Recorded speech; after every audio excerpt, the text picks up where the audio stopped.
Hello everyone, आपका फिर से स्वागत है हमारे इस चैनल लिटरेरी जर्नी में।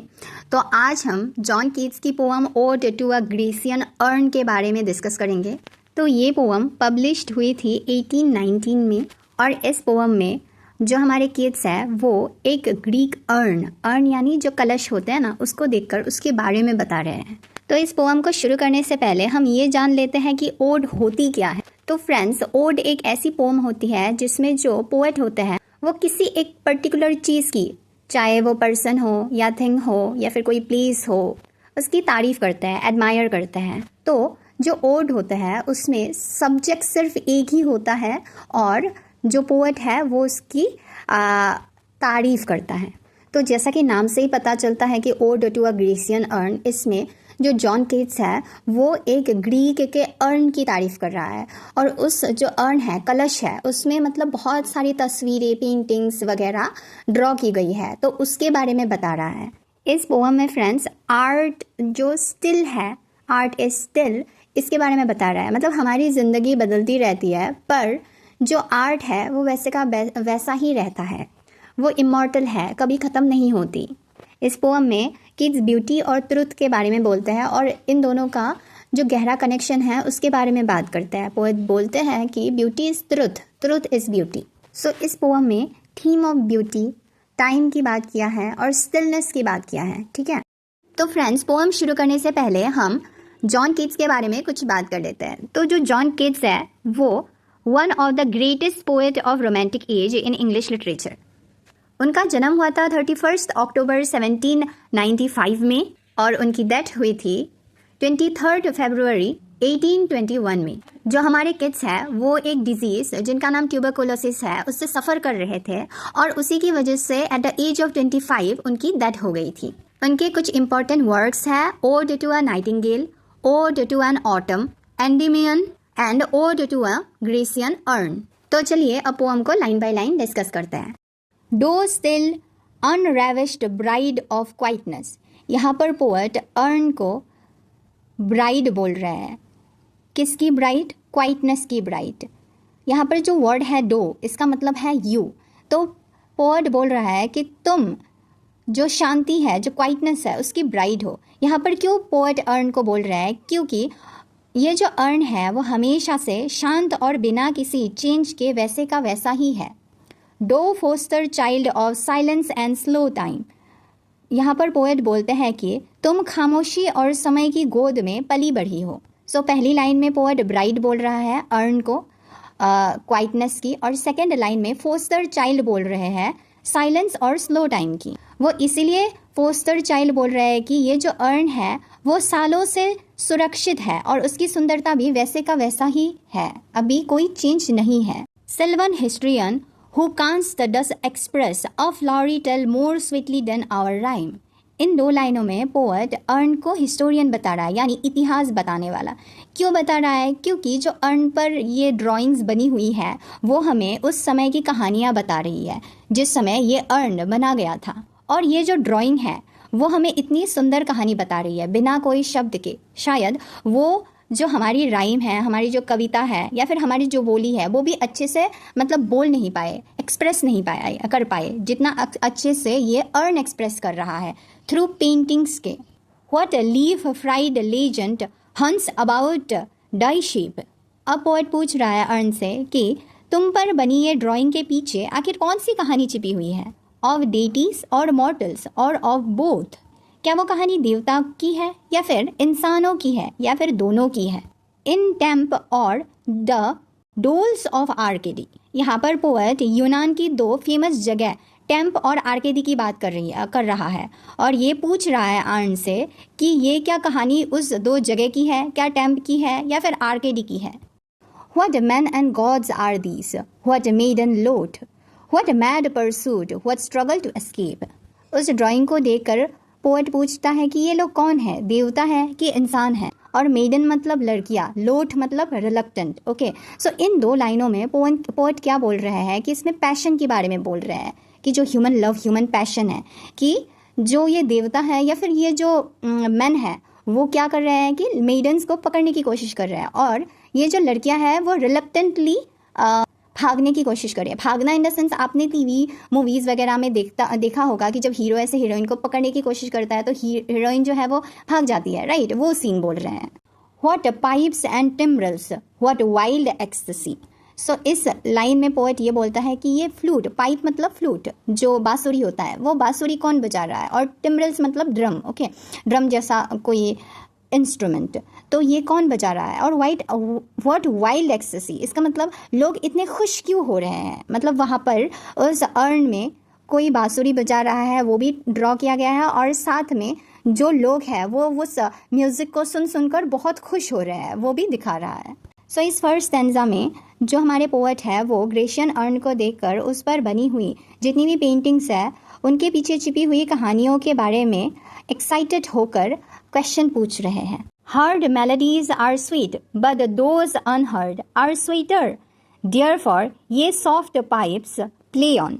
जो धुन हम सुन सकते हैं, जो मेलोडीज, जो म्यूज़िक है जो हम सुन सकते हैं वो तो अच्छी लगती ही है, लेकिन जो म्यूज़िक सिर्फ कल्पना में हो, जो हम सुन नहीं सकते, वो शायद उससे भी ज़्यादा सुंदर होती हैं।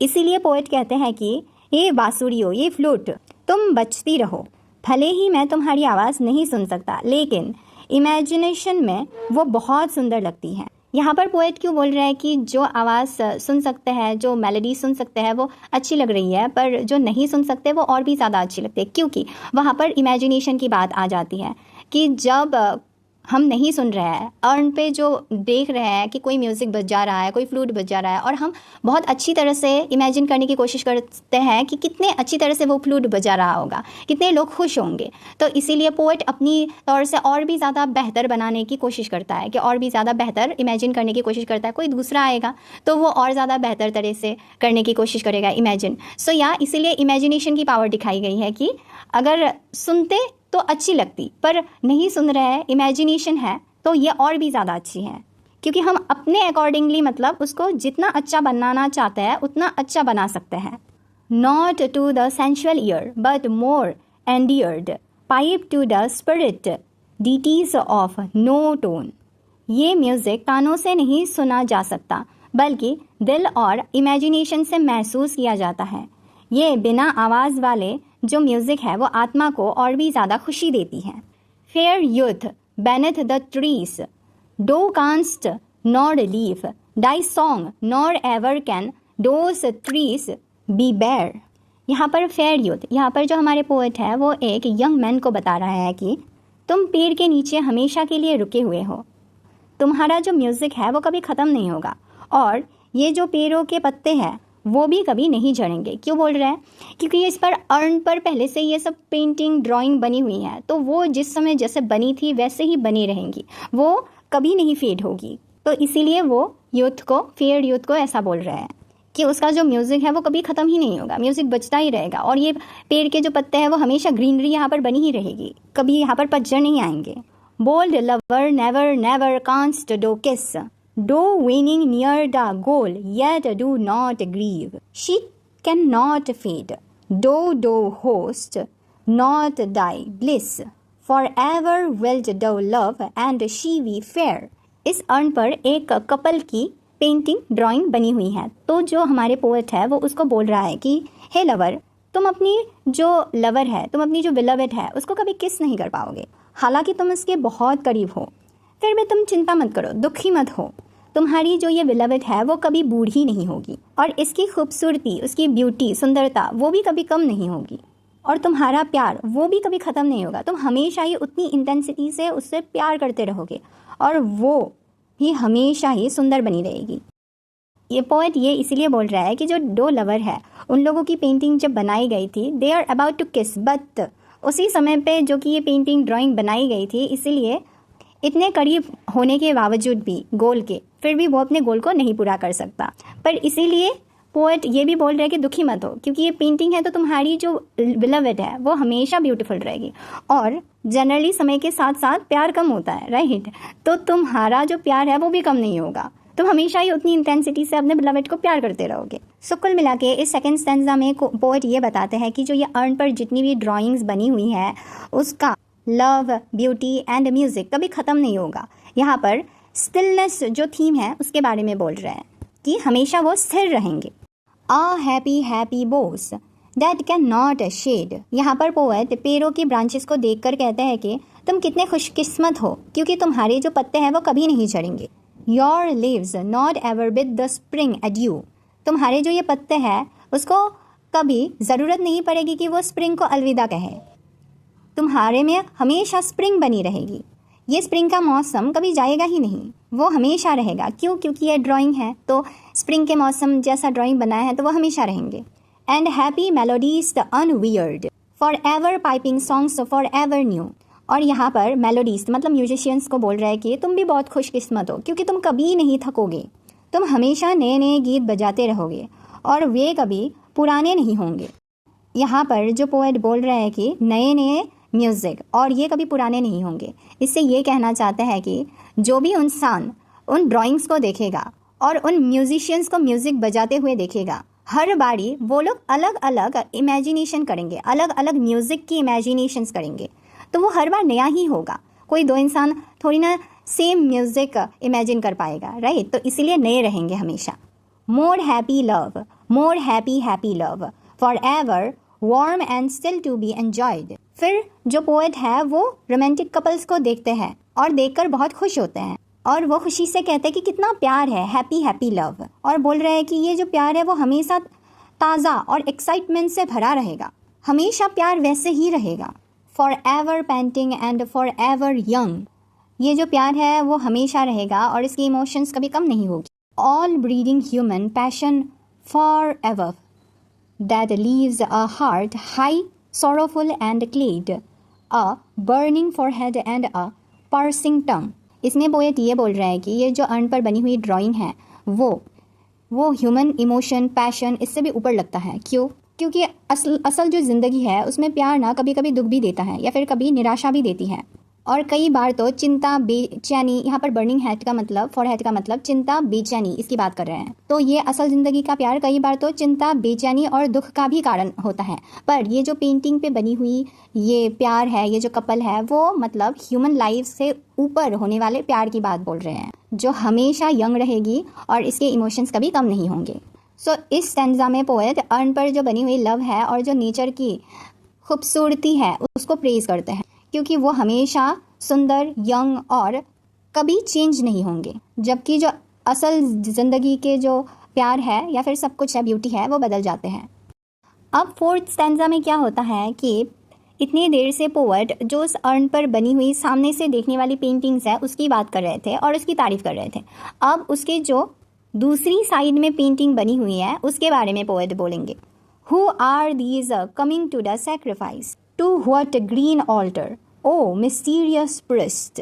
यहाँ पर पोएट पूछ रहे हैं कि ये लोग कौन हैं जो सैक्रिफाइस यानी बलि बलि देने जा रहे हैं। फिर पोएट उस प्रीस्ट से बोल रहे हैं कि हे प्रीस्ट, हे पुजारी, तुम इन लोगों को किस हरे रंग की ऑल्टर यानी वेदी, ठीक है, वेदी की तरफ ले जा रहे हो। Leadest thou that heifer lowing at the skies and all her silken flanks with garlands dressed.